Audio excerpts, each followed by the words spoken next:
अस्सलामुअलैकुम। उम्मीद है आप सब खैरियत से होंगे।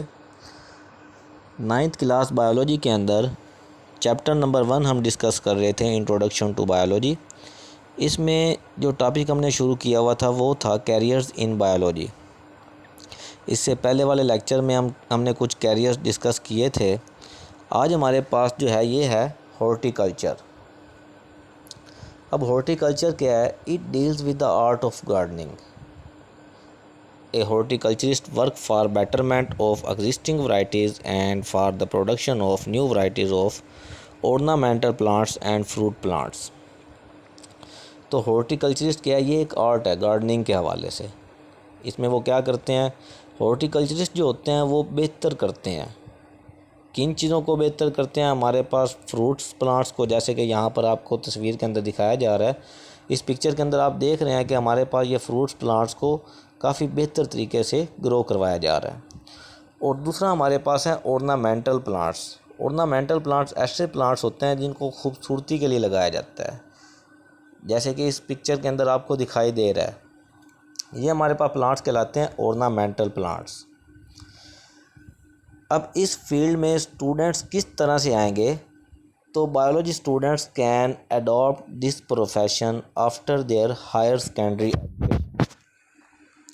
तो जब स्टूडेंट्स इंटरमीडिएट कंप्लीट कर लेंगे, एफएससी मुकम्मल कर लेंगे बायो के साथ, तो फिर वो डायरेक्ट इस फील्ड के अंदर आ सकते हैं, जिसको हम नाम दे रहे हैं हॉर्टिकल्चरिस्ट। इसमें फ्रूट्स प्लांट्स और ऑर्नामेंटल प्लांट, जिस तरह ये आपको तस्वीर में दिखाए गए हैं, ये हमारे पास ऑर्नामेंटल प्लांट्स हैं जो इंतहाई खूबसूरत होते हैं। इनकी पैदावार को बेहतर से बेहतर बनाया जाता है। ये हमारे पास एक हॉर्टिकल्चरिस्ट का काम होता है। आगे हमारे पास जो फील्ड है ये हमारे पास है फार्मिंग। अब इस फील्ड में क्या होता है देख लेते हैं ज़रा। फार्मिंग में जैसे कि नाम से ज़ाहिर है ये फार्म के हवाले से ही होगी। It deals with the development and maintenance of different types of farms. वही बात आ गई कि हमारे पास इसमें क्या करते हैं? डेवलप करते हैं।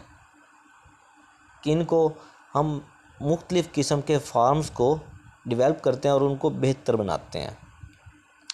For example, in some farms, animal breeding technology is used for production of animals which are better proteins and milk source। अब कुछ फार्म्स के अंदर हम ब्रीडिंग टेक्नोलॉजी को इस्तेमाल करते हैं ताकि दूध की पैदावार और गोश्त की पैदावार को बेहतर बनाया जा सके। इसी तरह हमारे पास ये कैटल फार्म दिखाया गया है। इसके अंदर बेसिकली कैटल्स को ब्रीडिंग टेक्नोलॉजी के ज़रिए इसमें गोश्त की पैदावार को, दूध की पैदावार को बेहतर बनाया जाता है। आगे हमारे पास इसी तरह पोल्ट्री फार्म के हवाले से बात हो रही है कि poultry farm chickens and eggs are produced. तो पोल्ट्री फार्म में क्या होता है? हमारे पास चिकन्स और एग्स को प्रोड्यूस करवाया जाता है। Similarly in fruit farm different fruit yielding plants are grown. तो इस फार्मिंग की फील्ड्स के अंदर खुराक के मुतालिक कोई भी चीज़ है उसको बेहतर से बेहतर तरीन बनाया जाता है, उनकी पैदावार को बढ़ाया जाता है। ये हमारे पास बेसिकली इनका काम होता है। अब इस फील्ड में किस तरीके से किस तरह आया जा सकता है ये ज़रा देख लेते हैं इसको। Students who has gone through the profession course of agriculture, animal husbandry और fisheries etcetera can adopt this profession. तो वो तमाम स्टूडेंट जिन्होंने एग्रीकल्चर फील्ड को अपनाया है या फिर एनिमल हस्बेंड्री को अपनाया है या फिशरीज़ वाली साइड पर उन्होंने कोर्सेज़ को मुकम्मल किया है, वो इस फील्ड को, फार्मिंग की फील्ड को बआसानी अडॉप्ट कर सकते हैं। आगे हमारे पास फील्ड्स है फॉरेस्ट्री। फॉरेस्ट्री क्या है? In forestry professional look after natural forest and advises to the government for planting and growing artificial forest. तो जो कुदरत ने हमें जंगलात दिए हैं उनकी हिफाजत की जाती है। ये फॉरेस्ट्री जो माहिर जंगलात होते हैं ये उनकी ज़िम्मेदारी होती है। अब यहाँ पर इस डायग्राम के अंदर देखें, ये जंगलात को काटा जा रहा है, डिफॉरेस्टेशन का अमल है, जंगलात की कटाई हो रही है। तो ये जो फॉरेस्ट्री वाले लोग होते हैं, ये जो माहिर जंगलात होते हैं, ये जो कुदरती तौर पर फॉरेस्ट मौजूद होते हैं इनकी देखभाल करते हैं और गवर्नमेंट को एडवाइस करते हैं कि आर्टिफिशियली तरीके से भी फॉरेस्ट लगाए जाएं। अब इस फील्ड में कैसे आया जा सकता है ये ज़रा देख लेते हैं। Many universities offer professional courses in forestry after the higher secondary education in biology or after bachelor level study of zoology and botany। तो काफ़ी यूनिवर्सिटीज़ जो हैं ये हायर सेकेंडरी एजुकेशन अगर बायो के अंदर हमने इंटरमीडिएट कर लिया है तो डायरेक्ट हम इस फील्ड में भी आ सकते हैं, या फिर बीएससी तक अगर हमने ज़ूलॉजी या बॉटनी किया है तो फिर भी हम इस फील्ड के अंदर आ सकते हैं। आगे हमारे पास है biotechnology. It is the latest profession in the field of biology. A biotechnology study and work for the production of useful products through microorganisms।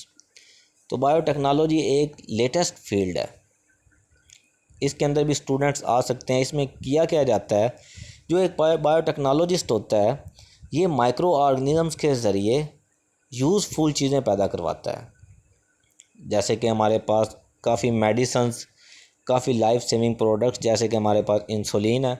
अब इसमें करते क्या हैं, इसमें करते ये हैं कि माइक्रो ऑर्गेनिज़म्स जो होते हैं हमारे पास उनके जेनेटिक मेकअप को चेंज किया जाता है, उनके जीन्स को चेंज किया जाता है और उनके अंदर आर्टिफिशली तरीके से फॉरेन जीन्स को एंटर किया जाता है। इस अमल को हम नाम देते हैं रिकम्बिनेंट डीएनए टेक्नोलॉजी।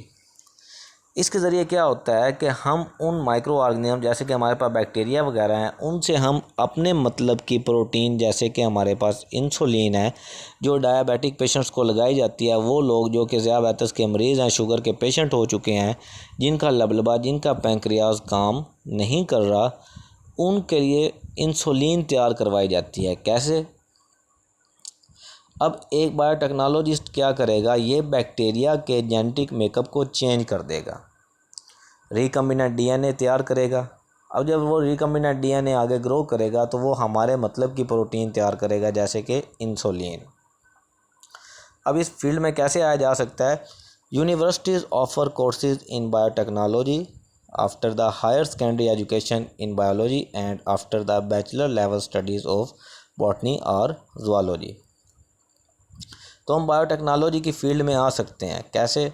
अगर हमने इंटरमीडिएट एफएससी अगर हमने बायो के साथ किया है तो हम डायरेक्ट भी इस फील्ड के अंदर आ सकते हैं बायोटेक्नोलॉजी के अंदर, या अगर हमने बीएससी बॉटनी के अंदर या ज़ूलॉजी के अंदर किया है तब भी हमारे पास यूनिवर्सिटीज़ ऑफ़र करती हैं कि हम इस कोर्स को कर सकें।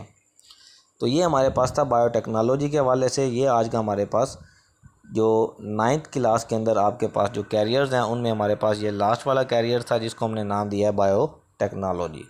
इसके अलावा और भी मल्टीपल कैरियर्स हैं, ये अगले लेवल में हमें पता चलता रहेगा। तो उम्मीद है आपको ये समझ आ गया होगा, ये आपको क्लियर हो गया होगा। अपना ख्याल रखिएगा। ओके जी, अल्लाह हाफिज़, फ़ी अमानिल्लाह।